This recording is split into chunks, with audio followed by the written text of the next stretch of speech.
అండి. సింపుల్గా వెజిటబుల్ బ్యాంబినో ఎలా చేయాలో చూద్దామా. నేను 1.5 కప్ బ్యాంబినో తీసుకున్నానండి. దానికి ఒక మీడియం సైజ్ టొమాటోని చిన్న చిన్న పీసెస్గా తరిగి పెట్టుకున్నాను.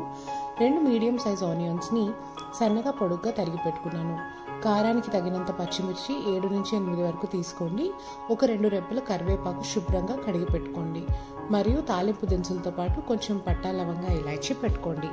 ముందుగా మనం ప్యాన్లో 1.5 కప్ బ్యాంబినో వేసి దాన్ని సిమ్లోనే మంచిగా ఒక 2 to 3 minutes రోస్ట్ చేసుకోవాలండి. ఇలా చేయడం వల్ల పచ్చివాసన అనేది పోతుంది. బ్యాంబినో కూడా మనం వండుకున్న తర్వాత అతుక్కోకుండా విడివిడిగా వస్తుంది. సో ఆ విధంగా రోస్ట్ చేసుకొని పక్కన పెట్టేసి అదే ప్యాన్లో కావాల్సినంత ఆయిల్, కొంచెం నెయ్యి కూడా వేయండి. నెయ్యి ఎక్కువ వేయద్దండి, జస్ట్ ఒక 1/2 స్పూన్ కంటే కొంచెం తక్కువే వేయండి. వేసి తాలింపు దినుసులన్నీ దాంట్లో వేసేయండి. మీడియం హైలో తాలింపు దినుసుల్ని మంచిగా వేగనివ్వండి.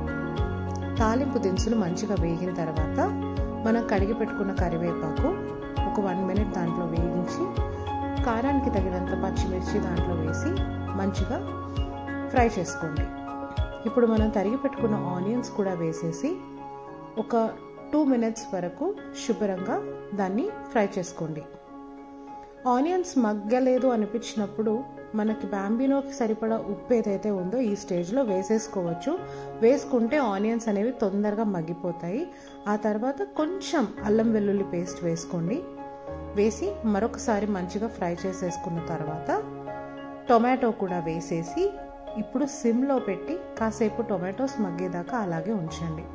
టొమాటోస్ మగ్గాయి అని తెలిసిన తర్వాత మనం 1.5 కప్ బ్యాంబినో తీసుకున్నాం కదా, దానికి నేను అదే కప్తో 2.5 cups వాటర్ పోసేస్తున్నాను. ఈ వాటర్ పోసిన తర్వాత స్టవ్ హైలోకి మార్చుకొని వాటర్ బాయిల్ అయ్యేదాకా ఉంచి, వాటర్ బాయిల్ అయ్యేటప్పుడు మనం ఫ్రై చేసి పెట్టుకున్న బ్యాంబినో అంతా కూడా ఆ వాటర్లో వేసేయాలి.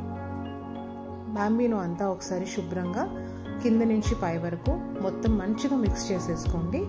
మిక్స్ చేసుకున్న తర్వాత కొద్దిగా నెయ్యి పోసి మీడియం హైలో పెట్టి దాన్ని కాస్త ఉడకనివ్వండి. మూత పెట్టి కాసేపు అలాగే వదిలేయండి. ఆ తర్వాత మూత తీసి చూసారంటే ఇదిగో ఈ విధంగా బ్యాంబినో అంతా విడివిడిగా ఒకటికొకటి అతుక్కోకుండా చాలా నీట్గా వచ్చేస్తుంది. ఈ స్టేజ్లో వచ్చిన తర్వాత ఒకసారి మీరు సిమ్లో పెట్టేసి 1 to 2 minutes అలా వదిలేసారంటే ఇంకా బ్యాంబినో అయిపోతుంది. స్టవ్ ఆఫ్ చేసిన వెంటనే సర్వ్ చేయకండి. మూత పెట్టి ఒక 5 minutes అలా వదిలేసారంటే ఇంకా బాగా కుక్ అయిపోతుంది బ్యాంబినో. ఆ తర్వాత సర్వింగ్ బౌల్లోకి తీసుకొని సర్వ్ చేసుకోవడమే.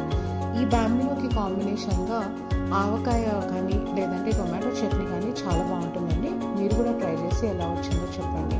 మరో మంచి వీడియోతో మళ్ళీ కలుద్దాం.